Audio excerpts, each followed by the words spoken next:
Hello मेरे प्यारे शिक्षक और शिक्षिकाएं, जैसा कि हमने आपको इंट्रोडक्शन वीडियो में बताया था कि आपको गणित के फ्री ऑफ कॉस्ट पूरे चैप्टर वाइज कराए जाएंगे, टेट के और एस्टेट के। उसी सीरीज को का नाम था आपका संजीवनी सीरीज। उस सीरीज को हम आगे बढ़ाते हुए आज मैं पहला क्लास और पहले क्लास का पहला चैप्टर का नाम बताता हूं। और देखिएगा बच्चों, कुछ है कि सिलेबस पहले बता दीजिए। सर बिल्कुल सही है, सिलेबस आपको हम टॉपिक वाइज बताते रहेंगे कि ये टॉपिक है आपके कोर्स में, वो बातें आप बिल्कुल एक्स्ट्रा उतारते रहिएगा। आपको नोट्स बनाना है, नोट्स आप क्या करेंगे, नोट्स में लिखेंगे टेट एस्टेट 30+20, ठीक है। ये दोनों ही काम आएगा, आप दोनों में यही पढ़ते चले जाएंगे, आसानी से आप कर लेंगे। सारे क्वेश्चन आप लिख लीजिएगा, जो भी क्वेश्चन हो रहा है वो क्वेश्चन लिख लीजिएगा और उन सारे क्वेश्चनों को आप अच्छी तरीके से देखकर समझ कर लगाइएगा। और रिवीजन के लिए आप उसी को देखते हुए रिवीजन करते हुए चले जाइएगा और समझ कर पढ़िएगा। देखिए पहले अंकगणित का पूरा पोर्शन होता है, उस पोर्शन में जो पहला टॉपिक है आपका, पहला चैप्टर है वो अंकीय क्षमता है, न्यूमेरिकल एबिलिटी है।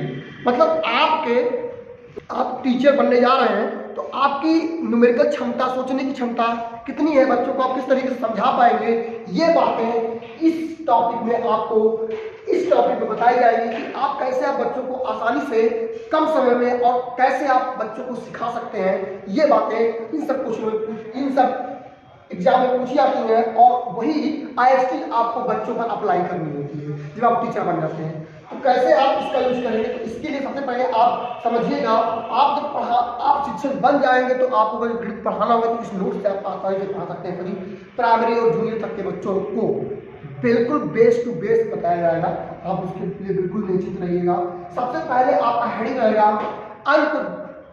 अंक क्या होता है, डिजिट क्या होता है। देखिए डिजिट जो होता है, डिजिट जो है एक प्रकार की फिक्स वैल्यू है, फिक्स मान है। फिक्स मान का मतलब निश्चित मान है, ठीक है। और ये टोटल 10 बनाए गए हैं और इन अंकों से अनेक संख्याओं, हजारों करोड़ों इन्फिनिटिव संख्याओं का निर्माण होता है।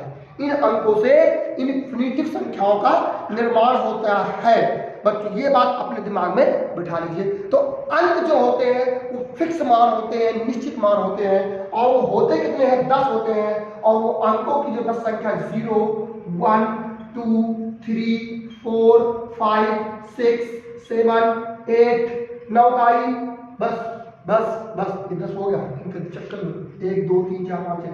अब इन्हीं अंकों की सहायता से हम लाखों अरबों जितनी भी इन्फिनिटिव नंबर्स बना सकते हैं इन्हीं अंकों की सहायता से। कोई भी अगर जो आपको संख्या लिखनी होगी तो बिना इन अंकों के सहयोग के नहीं लिख सकते आप बच्चों। जैसे आप लिख दिए 100, 1050। अब बताइए 0 आया, 5 आया, 1 आया। भाई साहब इन्हीं अंकों में से तो ये संख्या बनी है, इन्हीं अंकों से तो संख्या बनी हुई है। बोलो बनी है कि नहीं बनी? बनी है।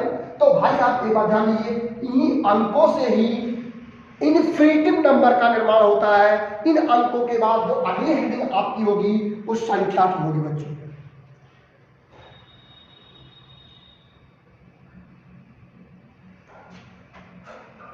संख्या को अंग्रेजी में नंबर बोलते हैं, ठीक है। संख्या क्या होती है? नंबर, ठीक है। नंबर क्या होते हैं? देखिए नंबर मुख्यतः 2 भागों में बांटे गए हैं। नंबर जो है वो मुख्य रूप से 2 भागों में बांटे गए हैं। कितने भागों में बांटे गए? देखिए बच्चों, ये मेरे शिक्षकों और शिक्षिकाएं, ठीक है, देखिएगा ये जो संख्याएं हैं, ठीक है, इनको 2 भागों में बांटा गया है, ठीक है। ये 2 भाग कौन से हैं? एक वास्तविक और एक काल्पनिक। एक काल्पनिक है कि ये हो सकती है और कुछ जो आपके यूज के लिए है, वास्तव में यूज होते हैं, उसे वास्तविक, ठीक है। तो इसे मुख्य रूप से 2 भागों में बांटा गया है। ऐसे आप चार मान लीजिए। संख्याएं क्या होती है? जो अंकों से मिलकर बनती है उसे हम संख्याएं कहते हैं।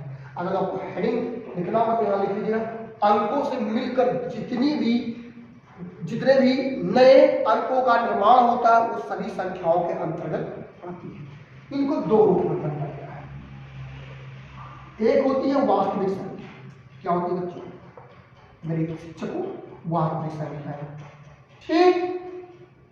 और एक होती है काल्पनिक, आभासी, जिसको आप कह सकते हैं, क्या कह सकते हैं, आभासी, काल्पनिक संख्या। इसको अंग्रेजी में बोलते हैं रियल नंबर, रियल नंबर, ठीक है। और इसको बोलते हैं इमेजिनरी नंबर।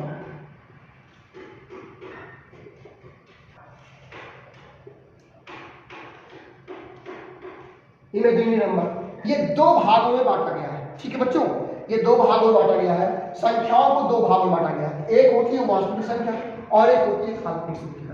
जो सिर्फ कल्पना युक्त होती है उसका यूज बहुत ही रेयर केस में होता है, ठीक है। आप जब हायर मैथ पढ़ोगे तब उसका यूज करोगे, हमको इन सब चीजें नहीं होती, बस इसको समझिएगा, ठीक है। अब इस वास्तविक संख्या को भी दो भागों में बांटा गया है। इस वास्तविक संख्या को भी कितने भागों में बांटा गया भाई प्यारे बच्चों? यही वास्तविक संख्या को दो भागों, एक होती है परमेय संख्या, परमेय संख्या, और एक होती है अपरमेय संख्या में संख्या, ठीक है। परमेय संख्या को हम रेशनल नंबर अंग्रेजी में बोलते हैं क्या, रेशनल नंबर, शॉर्ट लिख दे रहा हूं, उसको बोलते हैं इर्रेशनल नंबर।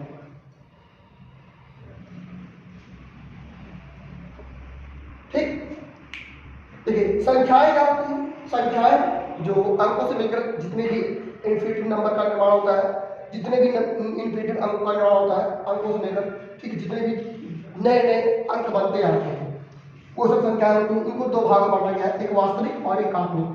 वास्तविक को भी दो भागों में बांटा गया है, एक होती है परमेय संख्या और एक होती है अपरमेय संख्या, ठीक है। अब इन परमेय संख्या और अपरमेय संख्या को हम कैसे फाइंड आउट करेंगे, तो इसके बारे में हमको पहले समझना पड़ेगा वास्तविक संख्या और इसके बाद में काल्पनिक संख्या, ठीक है। काल्पनिक संख्या तो वैसे ही जो कल्पना योग्य होती है उसको छोड़ देंगे, वास्तविक संख्या के बारे में समझेंगे, परमेय संख्या, अपरमेय संख्या, सम संख्या, अभाज्य संख्या, विषम संख्या, भाज्य संख्या, इन सब संख्याओं के बारे में हम समझते हैं।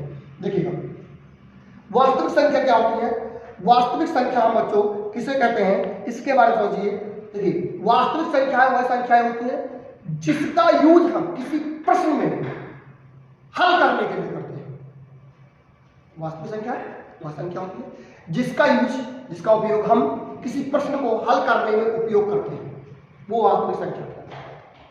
एक बात ध्यान दीजिए, जैसे आप लिख सकते हैं वास्तविक संख्या जितनी भी संख्याएं आप देख पा रहे हैं, माइनस प्लस जो भी है, 2, 3/2, 4/5, 6/3, आप अगला हेडिंग बना कर ले सकते हैं, -2, -3, -5, 2.5, ठीक है, 4.5, ये सब क्या है? वास्तविक संख्या है। सब क्या है? वास्तविक संख्या है। क्या है बच्चों? क्या है मेरे शिक्षकों? वास्तविक संख्या। क्या है? इस सब की सब वास्तविक संख्या है, ठीक है। अब वास्तविक संख्याओं में दो रूप हैं, एक परमेय संख्या और एक अपरमेय संख्या। देखिए परमेय संख्या क्या होती है, अपरमेय संख्या, थोड़ा ध्यान दीजिए। परमेय संख्या, परमेय संख्या किसे कहते हैं? परमेय संख्या जो p/q के रूप में होती है, p/q, p/q का मतलब अंश बटे हर, अंश बटे हर। परमेय संख्या जो होती है अंश बटे हर, लेकिन q कभी भी 0 नहीं होती है, q कभी भी 0 नहीं होती है, q is not equal to. वह संख्या है जो अंश बटे हर के रूप में होती है और q is not equal to 0, अर्थात q कभी भी 0 ना हो। एक बात और इसका p और q का कभी भी अंश और हर का कभी भी अभाज्य सहगुणनखंड नहीं होना चाहिए। ये क्या होता है? सह अभाज्य गुणनखंड। सह अभाज्य का मतलब होता है इन दोनों का अगर गुणनखंड बनाए, जैसे हम लिख दें कोई 10/6, तो इसका गुणनखंड करेंगे 2 × 5 बनेगा सहभाज्य गुणनखंड, और इसका सहभाज्य गुणनखंड बना किसी और संख्या से ना कटे, उसी से तरह कटे, तो 2 × 3। अब मेरे बच्चों ये दोनों सेम वाले हैं, तो इसमें सह अभाज्य गुणनखंड है, दो सेम है, ऐसा ना हो। तो वास्तव में संख्या कितनी थी? 5/3 थी। कितनी थी? 5/3 थी। ये 10/6 आई, ये 5/3 की तुल्य संख्या हुई, उसी के बराबर संख्या हुई, तुल्य संख्या हुई, ठीक है ना। तो ये 10/6 आपकी तुल्य संख्या होगी और ये 5/3 आपकी परमेय संख्या हो जाएगी। परमेय संख्या किसे कहते हैं? जो p/q के रूप में हो और q कभी भी 0 ना हो, हर कभी भी 0 नहीं होना चाहिए, ठीक है। और हर और अंश क्या होने चाहिए, सहअभाज्य गुणनखंड होना चाहिए। मतलब उसमें सिर्फ और सिर्फ गुणनखंड में कॉमन 5 गुणे 1 ही बनना चाहिए या 3 गुणे 1 ही बनना, कोई और अदर संख्या से 2 आगे कॉमन, दोनों में कोई अदर्स कॉमन ना बनता है कि कट जाए, तो ऐसी संख्या क्या होती है, परमेय संख्या। और जिसमें ये रूल अप्लाई नहीं होती, जो p बटे q के रूप में नहीं होती है और q is not equal to 0, उसे अपरमेय संख्या। अपरमेय संख्या को हम रूट ऑफ 2 लिख सकते हैं, जिसका वर्गमूल लेंगे, रूट ऑफ 3 लिख सकते हैं, रूट ऑफ 5 लिख सकते हैं, e का पाई, ये सब क्या है, अपरमेय संख्या, e पाई ये सब क्या है, अपरमेय संख्या। रूट के अंदर जिस किसी का वर्गमूल 3 रूट ऑफ 3 2, जिसका वर्गमूल आप ना निकाल पाए, यानी फुल वर्गमूल ना हो, जैसे 4 का वर्गमूल 2, इसका वर्गमूल निकलेगा, इसका वर्गमूल निकलेगा,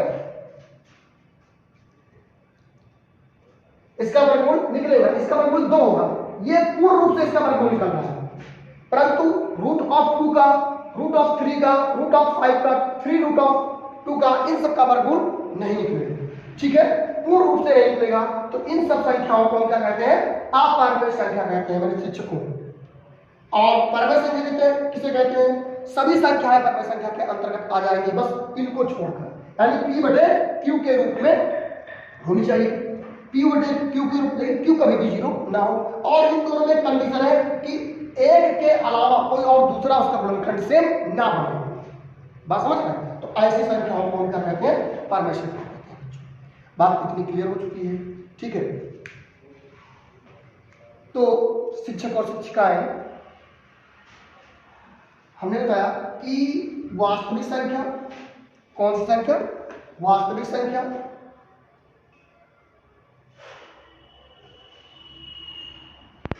रियल नंबर, ठीक है, रियल नंबर, वास्तविक संख्या, और वास्तविक संख्या में जितनी भी दुनिया की संख्या होंगी वो सब वास्तविक संख्या के अंतर्गत आएगा। वास्तविक संख्या को 2 भागों में बांटा गया, एक होता है परमेय संख्या,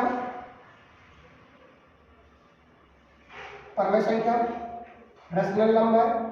तो परमेय संख्या वह संख्या होती है जो p बटे q के रूप में हो और q कभी भी 0 ना हो, और साथ ही साथ वह संख्या जो p बटे q के रूप में हो और q कभी भी 0 ना हो, यानी अंश बटे हर के रूप में हो, और कभी भी आपका हर 0 ना हो। तो उस केस में बच्चों या मेरे साथियों, उस केस में आपका एक बात और है कि p बटे q का एक सहअभाज्य गुणनखंड होना चाहिए, अर्थात p और q का जब हम गुणनखंड करें तो उसमें एक के अलावा कोई दूसरा सेम नंबर ना मिले, ठीक है ना, बात समझ गए? ठीक। अब इसके बाद होती है अपरमेय संख्या। अपरमेय संख्या के बारे में समझेंगे बच्चों, मेरे प्यारे प्यारे शिक्षक और शिक्षिकाएं, संख्या, ठीक है। तो अपरमेय संख्या क्या होती है, जो p बटे q के रूप में, p बटे q के रूप में ना हो और q इज नॉट, ये p बटे q के रूप में नहीं होगी। अच्छा, इसके लिए आप कोई भी संख्या यूज कर सकते हैं, 1 बटे 2, 5 बटे 3, हाँ 10 बटे, अगर हम 4 कर देंगे गुरुजी तब, तो ये परमेय संख्या नहीं है, परमेय संख्या के तुल्य संख्या है। इसको हम काट सकते हैं, 5 गुना 10, 2 पंचे 10, 2 दूनी 4, तो हमारी जो परमेय संख्या थी 5 बटे 2 थी, और 10 बटे 4 तक क्या थी, वो उसकी तुल्य संख्या थी। बस समझ गए, जो कट जाएगा वो उसके तुल्य संख्या होगी, जो लास्ट बचेगा कटकर वो उसके तुल्य, और जो कट के आएगा लास्ट में वही आपकी परमेय संख्या होगी, और ये इसके तुल्य संख्या होगी। ये सहअभाज्य गुणनखंड होना चाहिए। अपरमेय संख्या में हमने क्या बताया, रूट ऑफ 2, रूट ऑफ 3, जितने भी रूट के अंदर वर्गमूल जिसके ना निकल पाए ऐसी संख्याओं को हम क्या कहेंगे, अपरमेय संख्या कहेंगे। इसमें पाई भी शामिल होता है, पाई इक्वल r घटने, ठीक है। और इसके पश्चात ये e होता है, e का मान होता है 2.71 डॉट करके ऐसे होता है, ठीक है। तो ये भी आपका अपरमेय संख्या है जो डॉट करके आता रहता है, ठीक है। तो ये सब अपरमेय संख्या के अंतर्गत आ जाएगा बच्चों, ठीक है। अब हम आपको कुछ संख्या के बारे में और बताते हैं। देखिए, अब हम उस संख्या के बारे में और बताते हैं। वो संख्या कौन कौन सी है उसके बारे में देखिएगा। संख्या है कि प्राकृतिक संख्या क्या होती है, प्राकृतिक,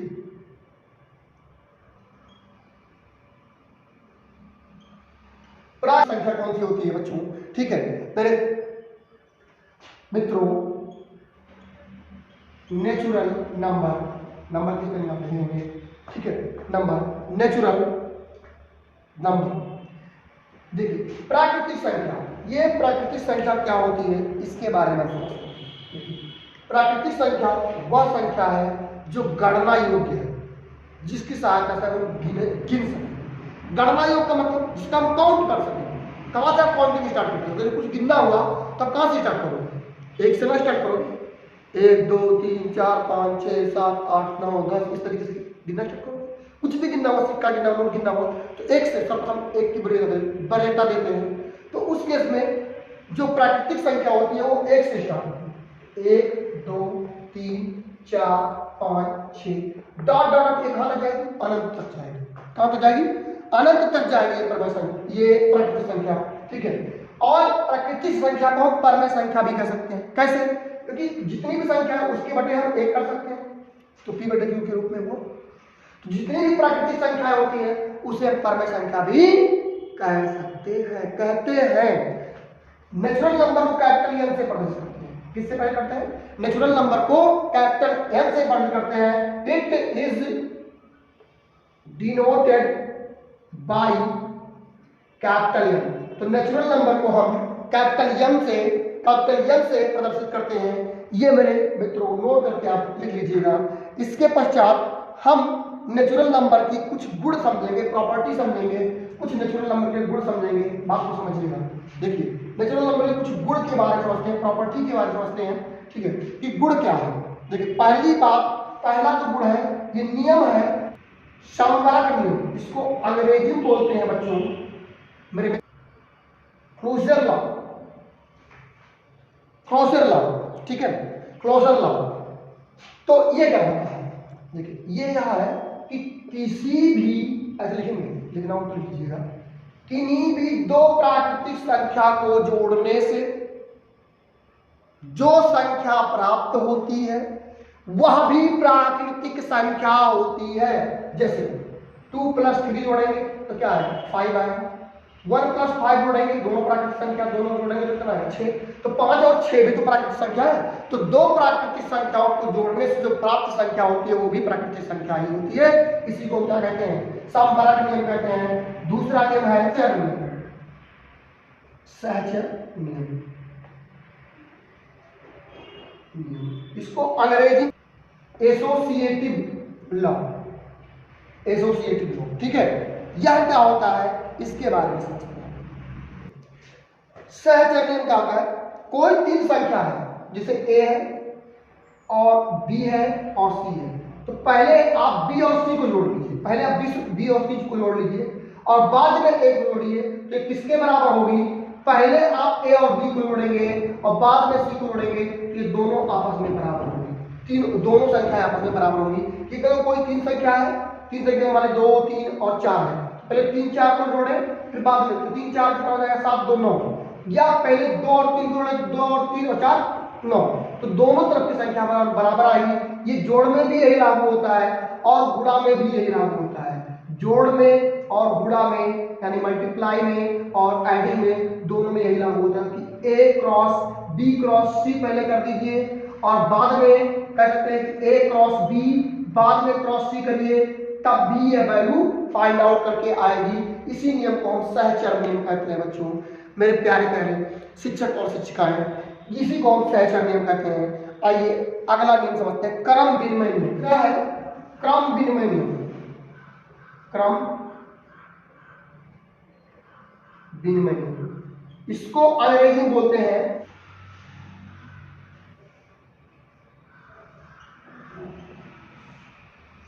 इसका अर्थ क्या है? एक बात को समझिएगा। जैसे आप क्या करिए, a + b करिए, ठीक है, तो b + a करने पर अगर दोनों बराबर हैं तो वह क्रम विनिमय नियम को फॉलो करता है। जैसे हम 2 + 3 करें, तो 2 + 3 करेंगे तो 5 आएगा, 2 + 3 करेंगे तो 5 आएगा। तो क्या 3 + 2 करने से नहीं 5 आएगा? तब भी 5 आएगा। ठीक है, तो ऐसा अगर तो हो रहा है तो कौन सा नियम लग रहा है? क्रम विनिमय नियम लग रहा है। और इसी तरीके से गुणा में भी हो सकता है, a गुणे b करें या b गुणे a करें। जैसे 4 गुणे 5 करें तब b 20 आएगा, या 5 गुणे 4 करें तब b 20 आएगा। तो ऐसा अगर कोई भी चीज फॉलो कर रहा है, ऐसे नियम फॉलो हो रहे हैं अंकों में या किसी संख्याओं में, तो उसको हम क्रमविधि में नियम कहते हैं। ये बात अपने दिमाग में बिठा लीजिए। अब अगली संख्या में चलते मित्रों, अगली संख्या है पूर्ण संख्या। पूर्ण संख्या है या पूर्ण संख्या आप कह सकते हैं। कौन सा नंबर? जिसमें होल नंबर कहते हैं, होल नंबर कहते हैं। ठीक है, अब इसको अंग्रेजी में क्या कहते हैं? होल नंबर कहते हैं। और ये कौन सी संख्या होती है? प्राकृतिक संख्या में अगर तुम जीरो सम्मिलित कर दो तो उसे वह पूरी की पूरी संख्या कहलाती है पूर्ण संख्या कहलाती है।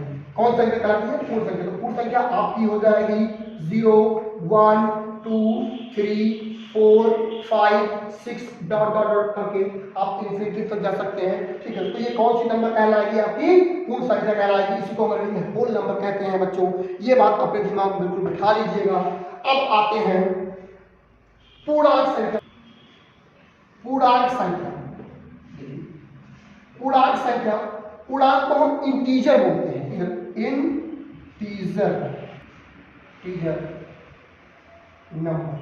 कौन सा नंबर? Integer number. ठीक है, इंटीजर नंबर क्या होता है? देखिए, जो संख्या पूर्ण हो, बटे में, सवा में, पौने में, दहाई में, डेढ़ में, पॉइंट में, इन सब में ना पूर्ण हो। जैसे 1 हो गया, 2 हो गया, 3 हो गया, 4 हो गया, 5 हो गया, ये सारी संख्या क्या हो जाएगी? जीरो भी एक पूर्ण है, वो भी किसमें शामिल रहेगा? पूर्णांक संख्या के साथ।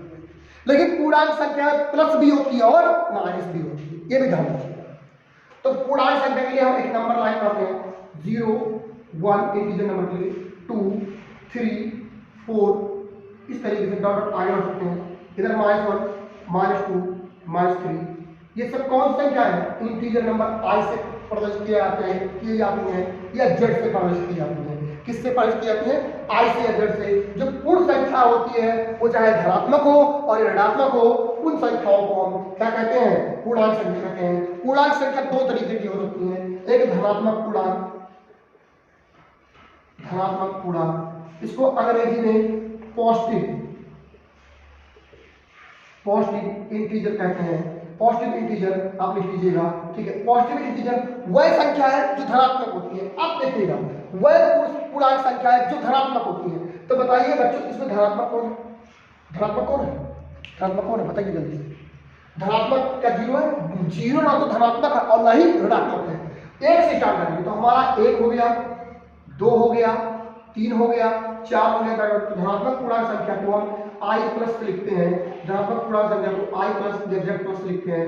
1 से स्टार्ट होगी, कहां से तक? 1, 2, 3, 4 की धनात्मक हो जाएगी।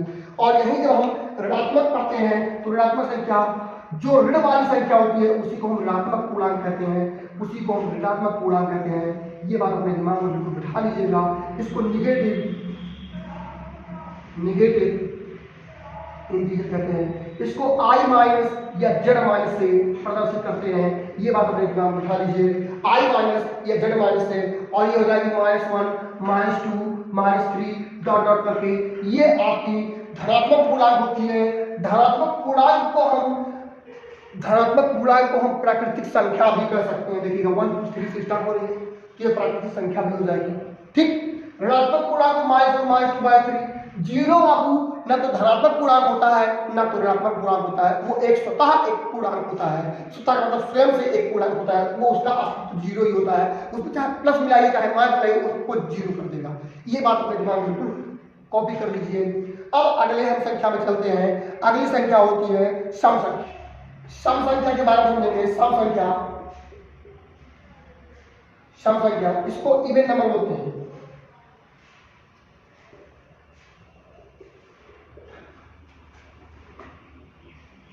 इवन नंबर बोलते हैं मेरे शिक्षकों को। इवन नंबर यह क्या होती है? वह संख्या जो 2 से पूर्णता कट जाए, विभाजित हो जाए, भाग चला जाए, ऐसी संख्या को हम क्या कहते हैं? सम संख्या कहते हैं। ऐसी संख्या को हम क्या कहते हैं? सम संख्या कहते हैं। ठीक है, जैसे 2 4 6 8 10 12 डॉट डॉट। वह संख्या जो 2 से पूर्ण रूप से विभाजित होती है उसे हम क्या कहते हैं? सम संख्या कहते हैं। जो डिविजिबल बाय 2 होती है, any number is divisible by 2 is called even number. बात समझ में आ रही है बच्चों? Is called even number. 2, 4, 6, 8, 10 ये सब क्या हो जाएगी? सम संख्या हो जाएगी जो 2 से विभाजित होती है। अब हम विषम संख्या ही पढ़ने के बच्चों, विषम संख्या, इसको ऑड नंबर बोलते हैं। ऑड नंबर क्या होती है? जो 2 से ना कटे, जो 2 से विभाजित ना हो। It not divisible by 2 is called odd number. Is not divisible by 2 is called odd number. तो 1, 3, 5, 7, 9 ये सब क्या हो जाएंगी? विषम संख्या हो जाएगी। वह संख्या जो 2 से विभाजित नहीं होती है उसे हम क्या कहते हैं? विषम संख्या कहते हैं। इस तरीके से आप बना सकते हैं। आप अपना नोट्स बनाना हो तो बना लीजिए। नोट्स जरूरी है, नोट्स बनाएंगे तो आपके लिए आसानी होगी। ये बात अपने दिमाग में बिल्कुल बिठा लीजिए। मेरे शिक्षकों, भाज्य संख्या जिसको हम अंग्रेजी में बोलते हैं कंपोजिट नंबर, ठीक है। और एक होती है अभाज्य संख्या।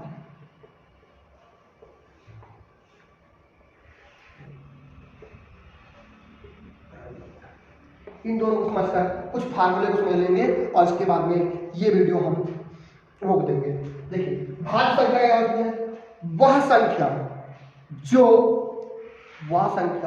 जो अपने आप को छोड़कर किसी अन्य संख्या से विभाजित होती है। अपने आप को और एक से छोड़कर किसी और अन्य संख्या से विभाजित होती है उसे हम भाज्य संख्या कहते हैं। जैसे अभी लिखें 1, 2, 3, 4, ये दिखाई दे रहा है। तो एक अपने आप से विभाजित होगा सिर्फ एक, और सिर्फ एक से विभाजित होगा। 2 से सिर्फ विभाजित होगा और एक से सिर्फ विभाजित होगा। 3 से सिर्फ विभाजित होगा और एक से विभाजित होगा। तो और किसी अदर से विभाजित होती है। 4 जो है हमारा, 4 2 से भी है, 4 से भी है, 1 से। 4 2 से विभाजित हो रहा है तो 4 पहली संख्या, पहली भाज्य संख्या क्या हो जाएगी? 4, दूसरी 6 हो जाएगी, तीसरी 8 हो जाएगी, फिर 9 हो जाएगी, फिर 10 हो जाएगी, फिर 12, फिर आपका 14, फिर 15, फिर 16, फिर 15, 17 नहीं होगी, 18, 20, 21, 22, 23 नहीं होगी, 24, 25, 26, 27, 28, 29 नहीं होगी, 30। इस तरीके से डॉट करके इस सारी संख्या जो आपका किसी अदर संख्या से करता है उसे हम क्या कहते हैं? भाज्य संख्या और भाज्य संख्या कहते हैं। और अभाज्य संख्या किसे कहते हैं? अभाज्य संख्या वह संख्या हो जाएगी जो खुद से और एक से छोड़कर किसी अन्य संख्या से ना घटे। तो 1, 2, 3 अब ध्यान दीजिएगा। एक को ना तो हम भाज्य मानते हैं तो अभाज्य मानते हैं। तो एक को छोड़ दीजिए, 2 से मिलते हैं, 2 से सिर्फ कटेगी, 1 से कटेगी। तो पहली अभाज्य संख्या जो हो जाएगी वो 2 हो जाएगी। पहली अभाज्य संख्या सबसे छोटी अभाज्य संख्या 2 होती है, फिर 3 हो जाएगी, फिर 5 हो जाएगी, फिर 7 हो जाएगी, 9 तो भाज्य है, 9 नहीं होगी, 11 हो जाएगी, फिर 13 हो जाएगी, फिर 17 हो जाएगी, फिर 19 हो जाएगी, फिर 23 हो जाएगी, फिर 35 हो जाएगी। इस तरीके से डॉट करके आप टोटल अभाज्य संख्या लिख सकते हैं जो किसी से ना कटे। तो ऐसी संख्याओं को हम क्या कहते हैं? अभाज्य संख्या, प्राइम नंबर कहते हैं। बच्चों, मेरे शिक्षकों और शिक्षिकाएं, ठीक है, थोड़ा ध्यान से इन सब बातों को देखिएगा। बड़ा ही पॉइंट है, लिख लीजिएगा, दिक्कत नहीं होगी आप लोगों को। जहां भी दिक्कत हो तुरंत कमेंट करिएगा। अब हम कुछ फार्मूला सूत्र के बारे में, जो बेसिक सूत्र है उस बेसिक सूत्र के बारे में हम समझते हैं, ठीक है। कुछ सूत्र के बारे में आप लोग लिख लीजिएगा। सूत्र के बारे में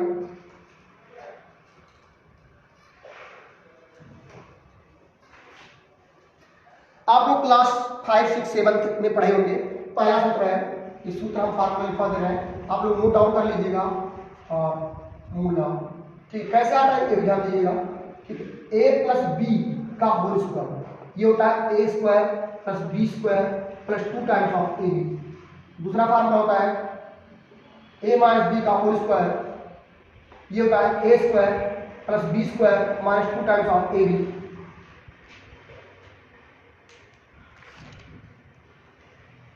तीसरा फार्मूला होता है a प्लस बी का whole cube, a cube plus B cube plus 3 times of A B कोष्टक में a प्लस बी।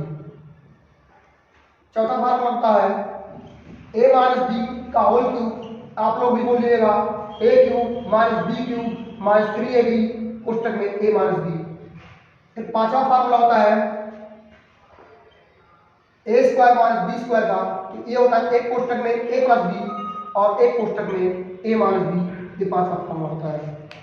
छठवें फार्मूले पे आते हैं। छठवां फार्मूला होता है बच्चों या मेरे शिक्षकों, छठवां फार्मूला होता है ए क्यूब प्लस बी क्यूब। ये जब होगा ए क्यूब प्लस बी क्यूब, तो एक कोष्टक में प्लस है तो प्लस लेंगे ए प्लस बी, और अगले कोष्टक में A square plus B square minus A B, ये ध्यान दीजिएगा। और सातवां फार्मूला जो होता है वो ए क्यूब माइनस बी क्यूब का होता है, ये हो जाएगा ए माइनस बी और कोष्टक में A square plus B square plus A B.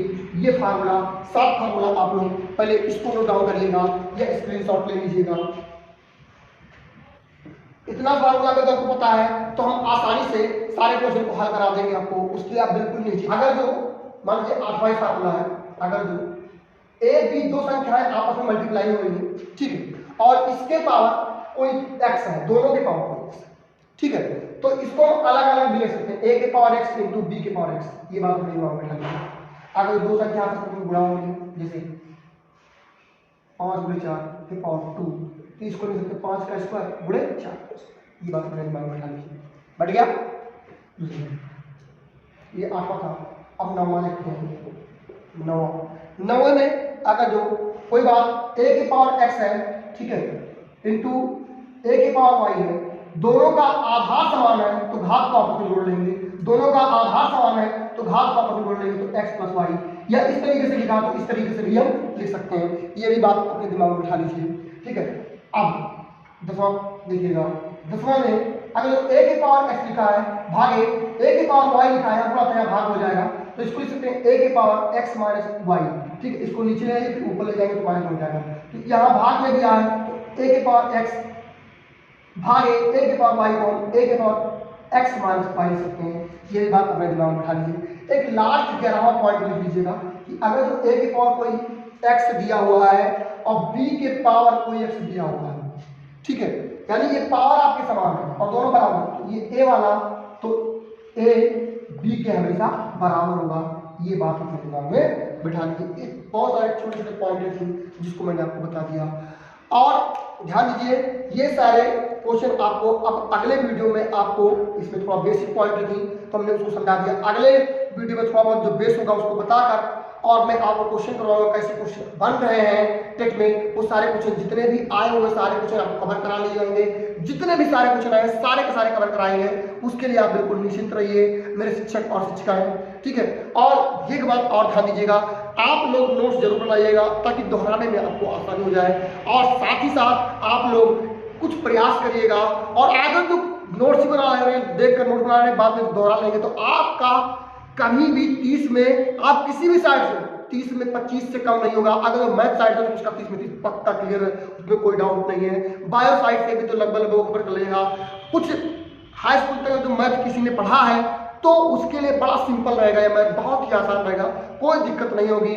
और हाँ, और हम आपसे ये निवेदन कर रहे हैं हमारे शिक्षक और शिक्षिकाएं कि आप अपने साथ साथ अपने दोस्तों यारों के पास इस वीडियो को शेयर करिएगा ताकि वो भी इस सारे मैथ के फार्मूले को और सारे टॉपिक्स को लाभ उठा पाए और उनके अग्रिमिक एग्जाम में, आने वाले एग्जाम में सारे क्वेश्चन कर सके, आसानी से उनका हो सके कि वो भी टेट या एस्टेट निकाल कर एक शिक्षक या शिक्षिका बन जाए। धन्यवाद। जय हिंद, जय भारत।